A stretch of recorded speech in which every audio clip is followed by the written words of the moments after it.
Today our topic is alkalinity of water. What is alkalinity of water? Alkalinity of water is basically ability of water to neutralize hydrogen ion or acidity. Okay, alkalinity क्या होती है?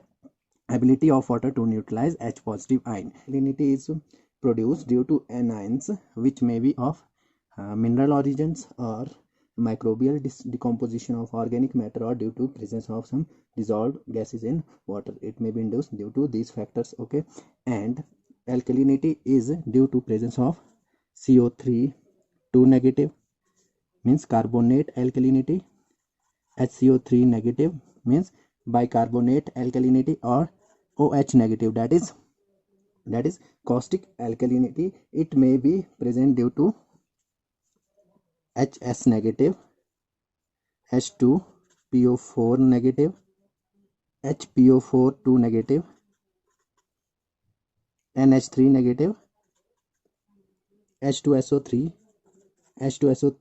negative, H2SiO3 negative. अगर ये वाले ion present होंगे water में, इसकी वजह से क्या होगा, ये जो आयन है ये न्यूट्रलाइज कर पाएंगे H पॉजिटिव आयन को. इसी की वजह से एल्कलिनिटी प्रेजेंट होती है वाटर में. और जो मेजर एल्कलिनिटी होती है वो किस वजह से होती है? Due to carbonate alkalinity. These are major ions to produce alkalinity in water, which are carbonate, bicarbonate and OH negative. Due to these ions, major alkaline, they are responsible for approximately 99% alkalinity in water. That is carbonate, CO3 2 negative is carbonate alkalinity, HCCO3 negative is bicarbonate alkalinity, OH negative is caustic alkalinity. Okay, or others, these others are minors constituents to produce alkalinity is water, that is HS negative, H2PO4 negative, HPO4 2 negative, NH3 negative, H2SO3 negative and H2SiO3 negative. Okay, and these ions are present due to some mineral origins, microbial decomposition of organic matter, and due to presence of dissolved gases in water. Example, CO2 and H2. If let us suppose CO2 is present in water, what happens? This CO2 is react with water and there is formation of carbonic acid. H2CO3 is carbonic acid. Okay, whenever CO2 carbon dioxide is present in water, it produces acid that is known as carbonic acid, H2CO3. अगर water में carbon dioxide present होगा, वो water के साथ react करके carbonic acid बनाता है. Okay, ये जो कार्बोनिक एसिड है ये डिसोसिएट होता है H positive plus HCO3 negative means bicarbonate alkalinity में. ये कब होता है? जब pH अराउंड 4.5 होता है. एसिडिटी देख लो, जब कार्बन डाइऑक्साइड वाटर के साथ रिएक्ट करके एसिड बनाया मीन्स एसिड है तो pH 7 से कम होगा, इसलिए उस समय कब होता है? जब pH 4.5 होता है. और HCO3 नेगेटिव डिसोसिएट होता है CO3 2 negative plus H positive. और ये जो CO3 2 नेगेटिव है कार्बोनेट है, ये वाटर के साथ रिएक्ट करके क्या देता है? Bicarbonate plus caustic alkalinity. ये जो रिएक्शन है ये वीक रिएक्शन होती है. This reaction is weak reaction. Okay, अगर वाटर में एल्गी प्रेजेंट है, ये जो एल्गी है सारी बाइकार्बोनेट एल्कलिनिटी को यूटिलाइज करती है. ओके, यूटिलाइज करती है क्योंकि कार्बन क्या है? Source of energy for algae. Okay, तो वो यहाँ इसको यूटिलाइज करेगी और बचेगा क्या? एक्यूमुलेशन किस चीज़ का होगा? एक्यूमुलेशन होगा OH नेगेटिव का. मतलब वहाँ पे कौन से आयन ज़्यादा बचेंगे? OH negative. OH नेगेटिव बचेंगे ना, क्योंकि HCO3 तो यूटिलाइज कर दिया, मीन्स OH नेगेटिव ज़्यादा होंगे. इट एल्गी प्रेजेंट होती है तो उस समय हमेशा pH कितना रहता है?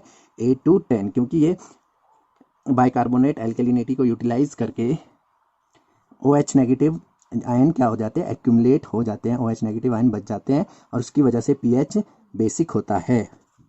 तो इस तरह से ये जो एल्कलिनिटी है वाटर में आती है. ओके, एल्कलिनिटी होती क्या है? Measure of ability of water to neutralize hydrogen ion. Hydrogen ion को न्यूट्रलाइज करने की एबिलिटी को हम क्या कहते हैं? एल्कलिनिटी कहते हैं. Now impact of alkalinity. Impact of alkalinity का क्या इम्पैक्ट होता है अगर ये वाटर में प्रेजेंट होती है? तो फर्स्ट इम्पैक्ट है बिटर टेस्ट. फर्स्ट इम्पैक्ट क्या है इसका? बिटर टेस्ट होता है वाटर का. ओके, और सेकंड सेकंड इम्पैक्ट क्या होगा, इंक्रस्टेशन इन पाइप, पाइप में इंक्रस्टेशन हो जाता है अगर वाटर में एल्कलिनिटी प्रेजेंट होती है। क्यों होता है, क्योंकि ये जो कार्बोनेट आयन है, ये जो कार्बोनेट आयन होंगे present, alkalinity means carbonate bicarbonate and caustic alkalinity होगी ज़्यादा। ये जो कार्बोनेट आयन है ये रिएक्ट करती है कैल्शियम के साथ, कैल्शियम आयन के साथ, और क्या बना देती है, CaCO3 प्रेसिपिटेट बना देती है जो सेटल हो जाते हैं, और इसकी वजह से क्या हो जाता है, इंक्रस्टेशन हो जाता है। वैसे ही OH नेगेटिव आयन अगर मैग्नीशियम आयन के साथ रिएक्ट कर जाए तो क्या बन जाता है, मैग्नीशियम हाइड्रोक्साइड बन जाता है, ये भी सेटल हो जाएंगे प्रेसिपिटेट बनके और इंक्रस्टेशन हो जाती है। वैसे अगर OH नेगेटिव फेरस आयन के साथ रिएक्ट करेंगे तो क्या बनेगा, FeOH थ्राइस, ये भी प्रेसिपिटेट बनके सेटल करेंगे और इंक्रस्टेशन हो जाएगा पाइप में। एल्कलिनिटी का इम्पैक्ट है, बिटर टेस्ट होगा वाटर का और पाइप में इंक्रस्टेशन हो जाती है due to formation of some precipitates which settles down in pipes and there is incrustation of pipe। अब हम देखते हैं एल्कलिनिटी को हम कैसे मेजर करते हैं, कैसे डिटरमाइन करते हैं लैब में। लैब में एल्कलिनिटी को मेजर करने का जो मेथड है वो है वॉल्यूमेट्रिक मेथड, मतलब टाइट्रेशन से हम एल्कलिनिटी फाइंड करते हैं। लेकिन उस एल्कलिनिटी फाइंड करने के लिए हम एसिड यूज़ करते हैं। 1 ml of 0.02 normal H2SO4 consume हो जाए, यूटिलाइज हो जाए तो कितनी एल्कलिनिटी होगी, वो होगी 1 milligram of alkalinity as CaCO3 calcium carbonate. Alkalinity को हम मेजर करते हैं एज CaCO3। इंपॉर्टेंट है ये, और ये नोट भी इंपॉर्टेंट है। क्या करते हैं हम, ब्यूरेट होता है लैब में, हम कैसे मेजर करते हैं एल्कलिनिटी को। Let us suppose this is a burette, देखा होगा लैब में ब्यूरेट होता है इस तरह का, ओके। इसमें हम एसिड ऐड करते हैं,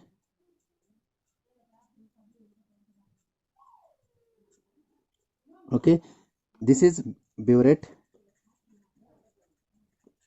ओके। नीचे एक फ्लास्क होता है जिसमें हम अपने सैंपल को ऐड करते हैं। यहाँ पे हमने वाटर सैंपल को रखा, वाटर सैंपल में हमने क्या देखना है, क्या मेजर करनी है, alkalinity that is carbonate bicarbonate and caustic alkalinity. इसमें हम कलर इंडिकेटर को यूज़ करते हैं। 3 से 4 ड्रॉप्स हम डालते हैं फिनोलेप्थलीन, 3 to 4 ड्रॉप्स ऑफ फिनोलेप्थलीन, फिनोल लेप्थिलीन। और उसके बाद हम एक ड्रॉप यहाँ पे मिथाइल ऑरेंज का डालेंगे, 1 ड्रॉप ऑफ मिथाइल ऑरेंज। उसके बाद क्या करते हैं हम, इसको नॉब को खोल के इस एसिड को, एसिड यहाँ पे टाइट्रेंट कौन सा यूज़ करते हैं, कौन सा एसिड यूज़ करते हैं हम इसके अंदर, 0.02 normal sulphuric acid, okay. This is known as volumetric method to calculate alkalinity of water. Knob को खोला, फिर क्या करेंगे हम, इस मिक्स करेंगे, ऊपर से नॉब को खोलेंगे, यहाँ से एसिड की ड्रॉप इसमें गिरेगी और हम इसको मिक्स करेंगे। कब तक मिक्स करेंगे, जब तक pH 4.5 ना आ जाए, जब तक pH रिड्यूस होके 4.5 तक ना पहुंच जाए ना। फर्स्ट स्टेज में हमने 3 से 4 ड्रॉप फिनोलेप्थलीन डाला इसमें, और उसके बाद इसको इसमें मिक्स किया और घुमाया। उसके बाद हमने नॉब खोली और एसिड के ड्रॉप्स को वाटर सैंपल में गिराया, और उसके बाद वाटर को मिक्स किया। कब तक, जब तक कलर पिंक से, स्टार्टिंग में कलर पिंक होगा, पिंक टू कलरलेस ना हो जाए। This is first stage. इसमें हम फिनोलेप्थलीन डालते हैं। फिर क्या करते हैं हम, सेकेंड स्टेज में क्या करते हैं हम, मिथाइल ऑरेंज डालते हैं। मिथाइल ऑरेंज कितने pH रेंज में वर्क करता है, लगभग 4.5 से नीचे, ओके। और ये कितने pH रेंज में वर्क करता है, 8.6 से 10.3, मीन्स 8 to 10 के आसपास। सेकेंड स्टेज में हम मिथाइल ऑरेंज डालेंगे और कलर क्या होगा, ऑरेंज टू येलो, मतलब जब येलो कलर होगा तब हम रुक जाएंगे और हम नोट करेंगे volume of acid use, okay. Let us suppose I make graph, that is graph is between pH, in y-axis I plot pH and in x-axis we plot volume of acid used, okay, volume of acid used, okay. In first stage pH is around 10, let us suppose pH is around 10, we use a color indicator that is phenylephthaline, okay। phenylephthaline हमने डाला, उसके बाद क्या होगा, pH कम होगा, ये कहाँ तक वर्क करेगा, up to let us suppose 8.3। उसके बाद क्या होगा, सेकेंड स्टेज में हमने मिथाइल ऑरेंज डाला और अप टू कहाँ तक, pH अप टू लगभग 4.5 तक हम रुक जाएंगे। और यहाँ से यहाँ तक ये जो टोटल एसिड हमने यूज़ किया, let us suppose this is M, let us suppose this is M, and in first stage acid used is P, and in second stage acid used is M minus P। Okay, तो इस तरह से हमने acid use किया। तो किस तरह से ये जो H पॉजिटिव आयन न्यूट्रलाइज होता है। यहाँ पे फर्स्ट स्टेज में जो pH था वो 10 था, हमने कलर इंडिकेटर यूज़ किया फिनोलेफ्थलीन, और जैसे फिर हमने इसमें एसिड ऐड किया, means H positive ion add किए, तो सबसे पहले फर्स्ट स्टेज में जो OH नेगेटिव आयन होंगे, क्योंकि हमने पढ़ा था 8 से 10 तक एल्गी प्रेजेंट होगी और वहाँ पे only accumulation of OH negative ion होगा, मीन्स OH नेगेटिव आयन ही प्रेजेंट होंगे यहाँ पे। ये जो OH नेगेटिव आयन है इसको ये किसको न्यूट्रलाइज करेगा? H पॉजिटिव आयन को, क्योंकि हम एसिड इसमें मिक्स कर रहे हैं, तो ये क्या करेंगे? H पॉजिटिव आयन को न्यूट्रलाइज करेगा और बनेगा H2O फर्स्ट स्टेज में। और यहाँ पे कार्बोनेट भी प्रेजेंट हो सकता है, सिर्फ बाइकार्बोनेट प्रेजेंट नहीं होगा। और जो ये जो कार्बोनेट प्रेजेंट है ये भी क्या करेगा? H पॉजिटिव आयन को न्यूट्रलाइज करेगा और यहाँ पे बन जाएगा बाइकार्बोनेट एसिड स्टार।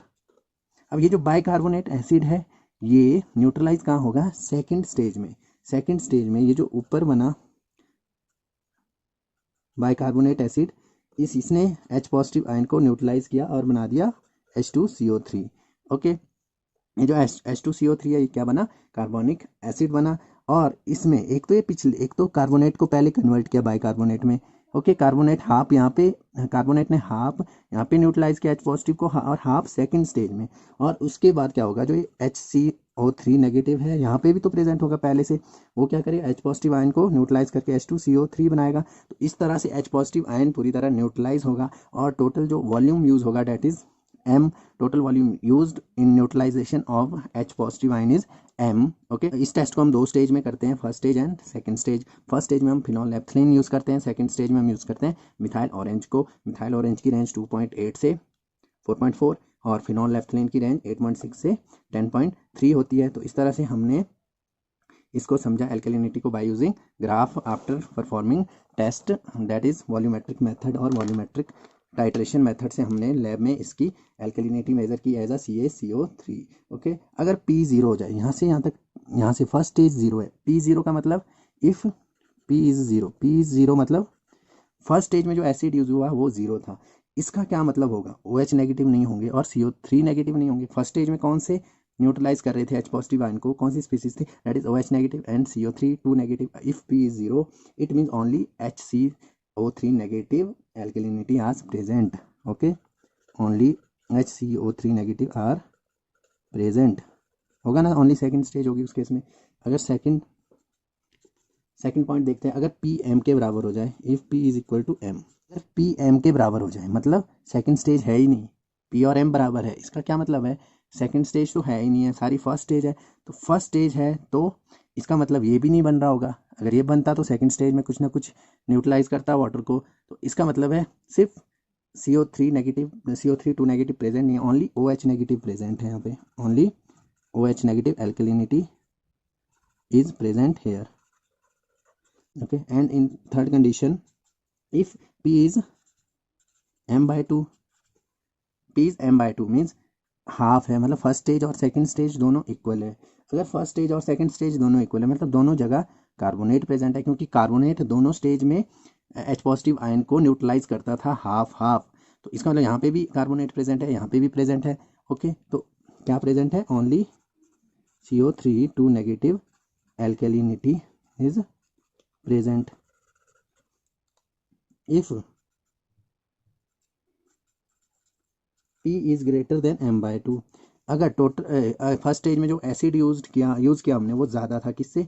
M/2 से, हाफ से ज़्यादा था, मीन्स M/2 से ज़्यादा था P।